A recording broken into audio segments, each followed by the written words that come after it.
우리가 하나님 앞에 예배 드릴 때 그 예배 요소 중에 딱 하나만 남겨두어야 한다면 그것은 바로 찬양입니다.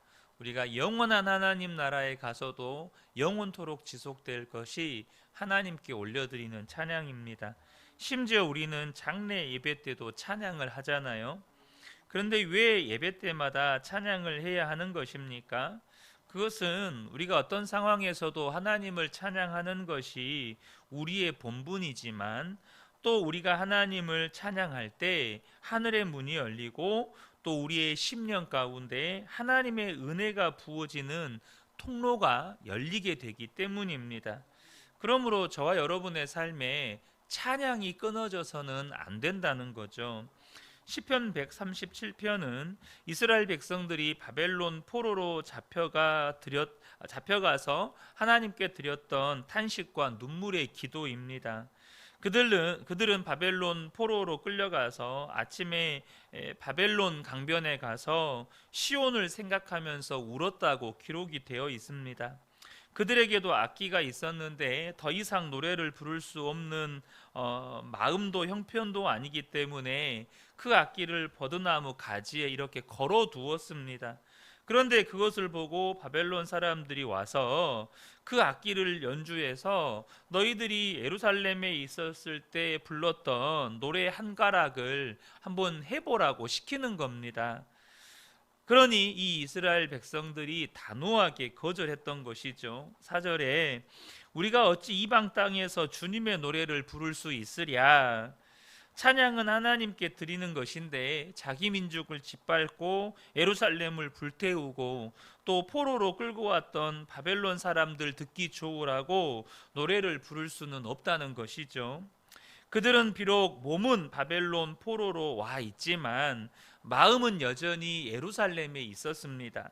5절과 6절을 보면 예루살렘아 내가 너를 잊었다면 내 오른손아 너는 말라 비틀어져 버려라.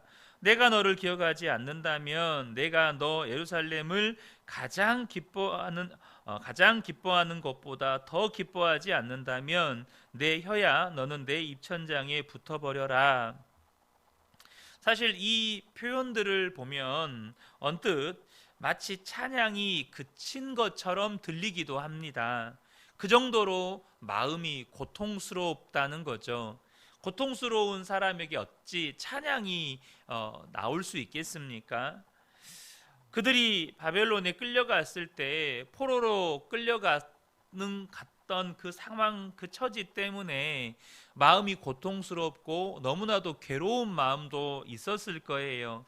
그러나 또 한편으로는 엄청나게 놀라게 되었을 겁니다. 그것은 이 바벨론에 가보니 정말로 어마어마한 건물들, 정말로 거대한 신전과 신상들, 또 운하를 비롯해서 상상할 수 없이 발달한 그 바벨론의 문명을 보았을 거예요. 하지만 그들은 바벨론보다 예루살렘을 더 사랑했습니다.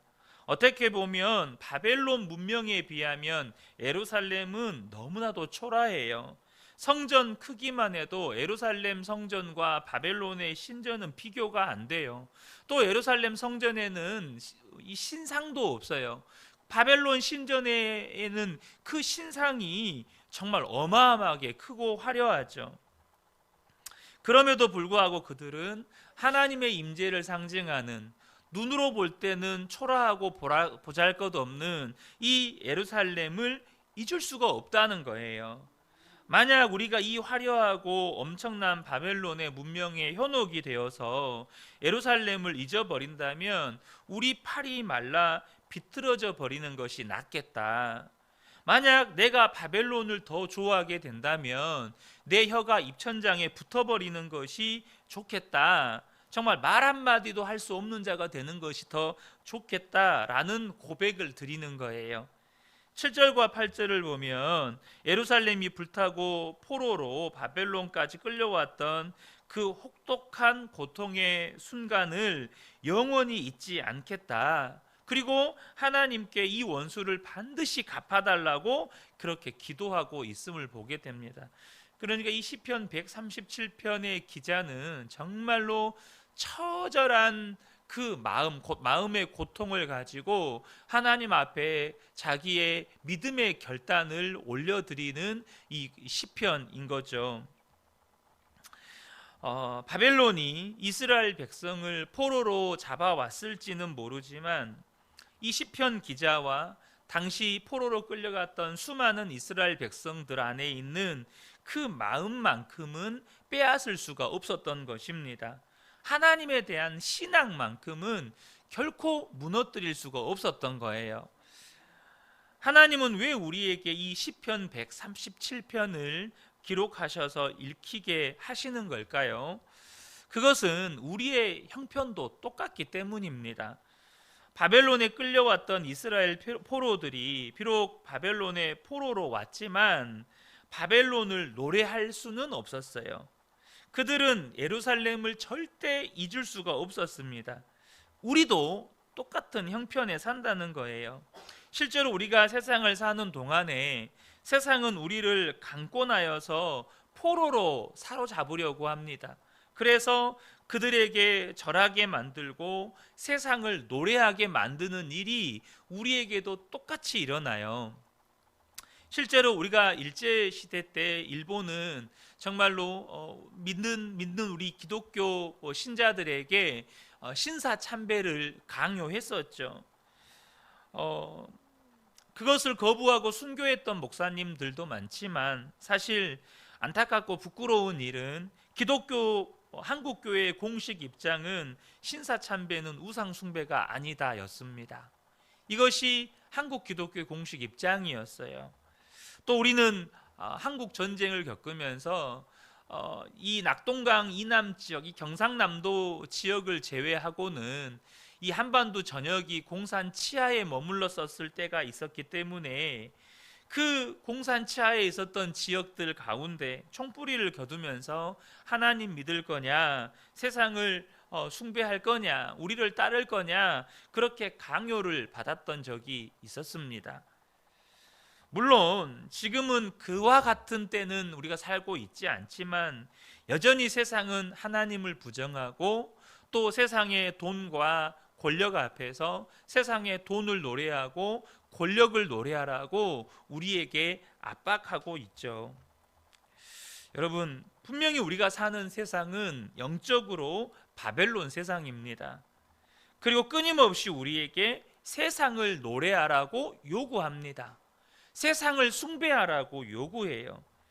세상이 얼마나 화려하고 보기 좋은 것들이 많은지 심지어 믿는 우리들조차도 순간순간 우리의 마음이 현혹되기도 합니다.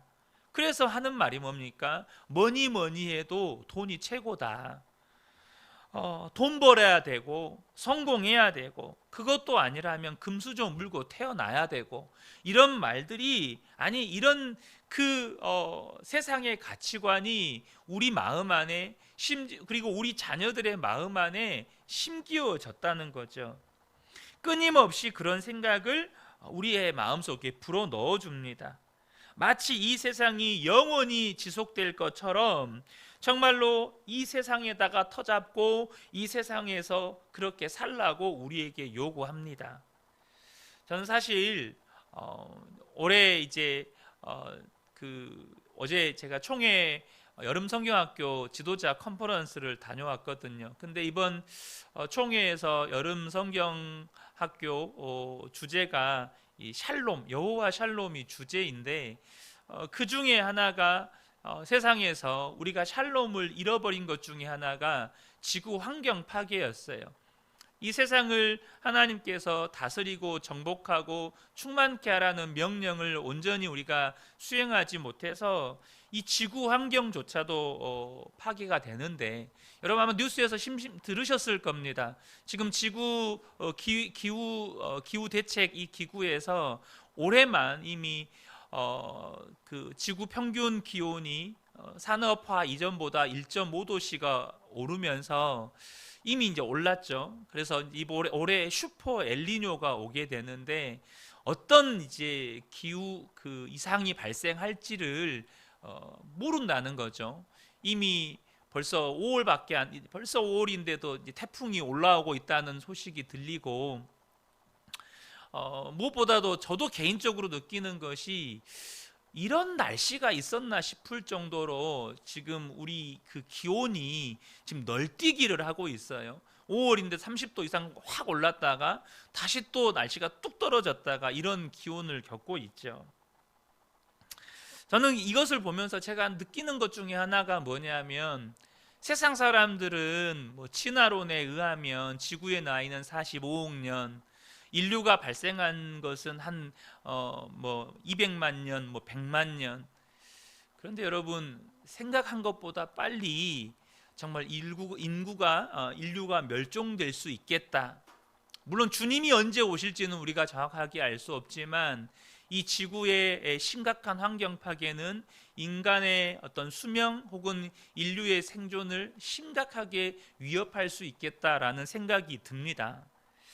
어쨌든 여러분, 우리가 사는 이 세상은, 이 바벨론 세상은 반드시 멸망하게 됩니다.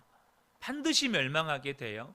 근데 일단 우리 믿는 자들의 이 세상의 공중권세 잡은 자들이 이 믿는 자들의 눈을 가려버린 게 뭐냐면, 이 세상이 영원할 것처럼 믿어지게 만든다는 거예요.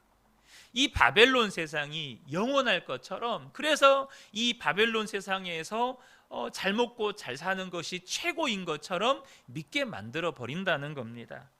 그런데 이 시편 기자는 정말로 믿어지지 않을 만큼의 믿음의 고백을 해요. 8절을 보면 멸망할 바빌론 도성아, 세번역 성경에는 이렇게 되어 있고 우리 개역 개정에는 멸망할 딸 바벨론아 이렇게 외치고 있다는 겁니다. 그냥 우리가 언뜻 육신의 눈으로 보면 이 바벨론 세상은 절대 멸망할 것 같지가 않아요. 영원할 것처럼 보입니다. 그런데 이 시편 기자는 믿음의 눈으로 볼 때 이 바벨론 세상이 어떻게 보이는 겁니까? 이 바벨론 세상은 반드시 멸망한다는 거예요. 이게 믿음이라는 겁니다. 이 믿음의 눈이 저와 여러분에게도 또 우리 자녀들에게도 열려야 한다는 거예요. 그 거대한 건물들과 화려한 문명, 막강한 군사력, 도대체 누가 이 바벨론을 무너뜨릴 수 있겠느냐, 다들 그렇게 보여요. 심지어 이 느부갓네살 왕이 사랑하는 아내를 위해 만들었다는 세계 7대 불가사의 중에 하나인 공중정원이 만들어진 도시가 이 바벨론입니다. 그런데 이 이스라엘 포로들, 특별히 시편 137편 기자는 멸망할 바벨론 도성이라고 고백해요. 여러분, 이게 믿음입니다. 하나님이 살아 계시니 이 세상은 반드시 망한다는 거예요. 영원할 수가 없다는 겁니다. 실제로 바벨론은 무너졌어요. 고고학자들에 의해서 겨우 흔적만 찾아볼 수 있을 뿐입니다. 영적으로 우리가 살고 있는 이 세상도 성경은 바벨론이라고 말씀합니다. 그리고 이 바벨론 세상은 반드시 무너지게 될 것이라고 또 성경은 예언하고 있어요. 계시록 18장 2절에 보면 힘찬 음성으로 외쳐 이르되 무너졌도다 무너졌도다 큰 성 바벨론이여 라고 말씀해요. 우리가 계시록 말씀을 주일에 한번 강의 말씀으로 나누었잖아요. 반드시 이 바벨론 세상은 멸망하게 될 것이라고 성경은 예언적으로 말씀하고 있습니다. 그러므로 하나님을 믿지 않고 대적하는 이 세상 문명은 반드시 무너지게 되어 있어요. 그러므로 저와 여러분이 기억하셔야 합니다. 무슨 일이 있어도 이 바벨론 세상을 찬양하고 살아서는 안 된다는 거예요. 이 바벨론 세상을 노래하고 살아서는 안 된다는 겁니다. 이 바벨론 세상을 노래하고 살았다가는 이 바벨론 세상이 무너질 때 함께 무너지는 거예요. 마치 롯의 아내처럼 소돔성이 무너질 때 롯의 아내가 그 소돔성을 두고 온 것들을 잊지 못해서 뒤로 돌아봄으로 말미암아 소금 기둥이 되어 멸망한 것처럼 이 세상을 노래하고 사는 사람들은 이 세상이 멸망할 때 함께 멸망하게 된다는 것입니다. 자, 그러면 우리가 날마다 울면서 살아야 합니까? 이 세상이 멸망하게 될 거니까 우리는 울면서 살아야 되는 겁니까? 오늘 이 시편 137편의 분위기는 날마다 울면서 살아야 될 것 같은 그런 분위기예요. 그러나 실제로 그렇지 않다는 겁니다. 우리가 비록 바벨론 세상에 살지만 성경이 우리에게 주는 메시지는 뭐냐 하면 이 바벨론 세상 속에서 열심히 살라는 거예요. 결국은 일하고 살아야 하고 우리가 밥 먹고 살아야 한다는 거죠. 오늘이 이 세상의 끝이 아니라면 우리는 이 세상에서 우리의 부르심을 따라서 열심히 살아야 한다는 겁니다. 바벨론을 노래하면서 살아서는 안 되지만 그러나 바벨론에서 넉넉고 살아서도 안 된다는 것입니다. 이스라엘 백성들 중에는 하나님께서 우리를 속히 건져내어서 다시 예루살렘으로 돌아가게 할 것이라는 기대와 그렇게 하나님을 향해서 부르짖었던 사람들이 있었습니다. 그러나 하나님은 선지자를 통해서 이스라엘 백성들에게 뭐라고 말씀하셨냐면 이 바벨론 땅에서 농사짓고 또 결혼해서 애 낳고 그렇게 살라는 거였어요. 이스라엘 백성들 입장에서는 이게 엄청난 충격이었습니다. 하나님이 이스라엘을 버리신 건가? 그러나 그게 아니었다는 거예요. 에레미야 29장 11절을 보면 여호와의 말씀이니라 너희를 향한 나의 생각을 내가 하나니 평안이요 재앙이 아니니라 너희에게 미래와 희망을 주는 것이니라. 바벨론 포로로 끌려가게 하신 하나님의 계획은 미래와 평안이라는 거예요. 뭔가 앞뒤가 안 맞잖아요. 예루살렘은 완전히 회파되고 수많은 이스라엘 백성들이 죽임당하고 바벨론의 포로로 끌려와서 그리고 그곳에서 결혼하고 애 낳고 집 짓고 농사 짓고 살라는 하나님의 말씀을 들어보면 이거는 이스라엘에게 미래를 약속한 것도 아니고 평안을 약속한 것도 아닌 거죠. 뭔가 하나님의 말씀과 돌아가는 현실은 앞뒤가 안 맞아 보여요. 미래와 평안이라면 이스라엘 백성들을 빨리 예루살렘으로 돌아가게 해주셔야 되지 않겠습니까? 그런데 하나님께서 미래와 평안이라고 말씀하시면서 이스라엘 백성들을 바벨론 포로로 끌게 하신 데는 이유가 있었습니다. 왜냐하면 이스라엘 백성들이 철저하게 타락했거든요. 우상 숭배하고 하나님의 말씀 거역하고 끊임없이 하나님이 선지자를 보내서 경고하고 경고하셨지만 그들이 돌이키지를 않는 거예요. 그래서 하나님께서 이스라엘 백성들을 다시 회복시키기 위해서 선택하신 방법이 바벨론을 들어서 이스라엘을 징계하시는 것이었습니다. 그것은 이스라엘을 회복시키기 위한 거였어요. 이스라엘 백성들이 빨리 예루살렘으로 돌아가게 해달라고 회복시켜 달라고 기도했지만 하나님은 거기에 응답해 주실 수가 없었어요. 하나님의 계획은 뭐냐면 그들을 에레미야 말씀에도 하나님께서 그들의 마음을 부드러운 마음으로 바꾸셔서 그들의 마음 가운데 하나님의 말씀을 심으시고 나는 너희의 하나님이 되고 너희는 내 백성이 되게 할 것이다라는 약속의 말씀이 있거든요. 그렇게 하려면 그들을 이 바벨론이라고 하는 나라를 들어서 그들을 징계하여서 이 바벨론 포로 70년의 시간 동안 다시금 그들의 마음을 하나님께서 기경하는 거예요. 하나님 앞에 겸손히 엎드려서 하나님의 얼굴을 구하고 다시는 하나님의 말씀에 불순종하지 않고 하나님의 말씀에 순종하며 하나님의 복을 받는 백성으로 만드는 과정이 반드시 필요했던 거예요. 그 시간이 70년의 시간이 필요했던 것입니다. 우리가 이 세상을 살아갈 때도 하나님은 우리에게 동일하게 말씀하시는 것을 아셔야 합니다. 여러분 이미 우리에게 하나님의 나라는 시작이 되었어요. 우리 주님 다시 오실 겁니다. 그러나 우리는요 여기서 살아야 돼요. 우리는 이 땅에서 살아야 돼요. 여전히 바벨론 세상에서 살아야 합니다. 우리는 하나님을 믿지 않는 사람들보다 더 열심히, 더 성실하게, 더 모범적으로 살아야 합니다. 바벨론 세상을 노래하면서 살면은 안 되지만 우리에게 주어진 하루하루, 우리에게 주어진 삶의 현장에서 최선을 다해서 살아야 하는 거예요. 그런데 그런 바벨론 세상을 살아갈 때 우리에게 반문이 하나 생겨요. 뭐냐면 세상 사람들은 돈 버는 재미, 세상 성공하는 재미로 사는데 이 바벨론에서 우리는 무슨 낙으로, 무슨 재미로, 무슨 힘으로 열심히 살 수 있습니까? 바로 성경이 이 부분에서 우리에게 해답을 주는 거예요. 우리가 바벨론을 노래할 수는 없지만 우리와 함께 계시는 주님을 바라보면서 주님을 노래하면서 주님은 이 세상을 살아가게 하신다는 겁니다. 하나님은 이스라엘 이 백성들에게 분명히 바벨론 포로 생활을 하게 하셨어요. 그건 하나님이 하게 하신 겁니다. 그러나 하나님은 이스라엘 백성만 바벨론 포로가 되게 하신 게 아니에요. 무슨 말이냐? 이스라엘 백성들이 바벨론 포로로 가게 하실 때 하나님도 그들과 함께 가셨다는 거예요.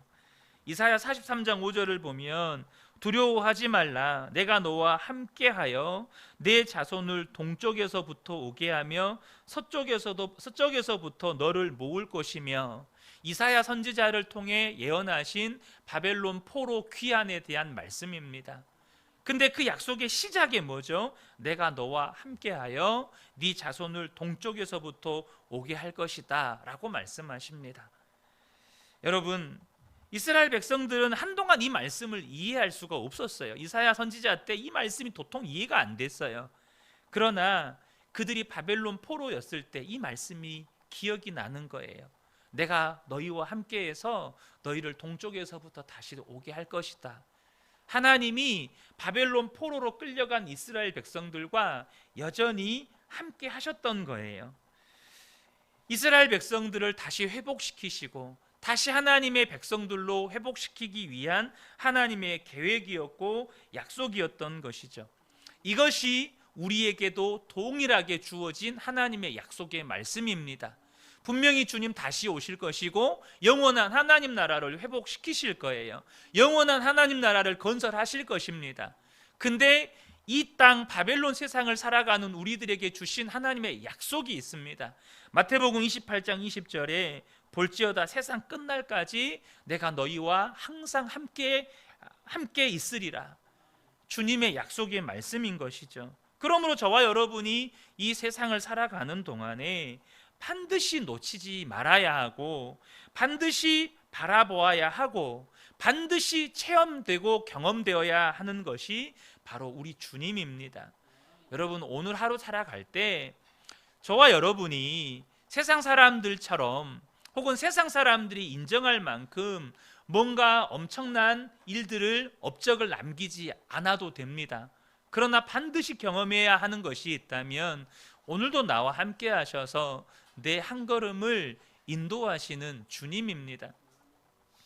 사실 저희 아내와 어제 그런 이야기를 나눴어요. 이제 저희 하은이가 이제 학교를 휴학하기로 이제 결정을 했거든요. 도저히 학업을 감당할 수 있을 만한 이 건강 상태가 되지 못해서 이제 휴학을 하기로 결정을 했습니다.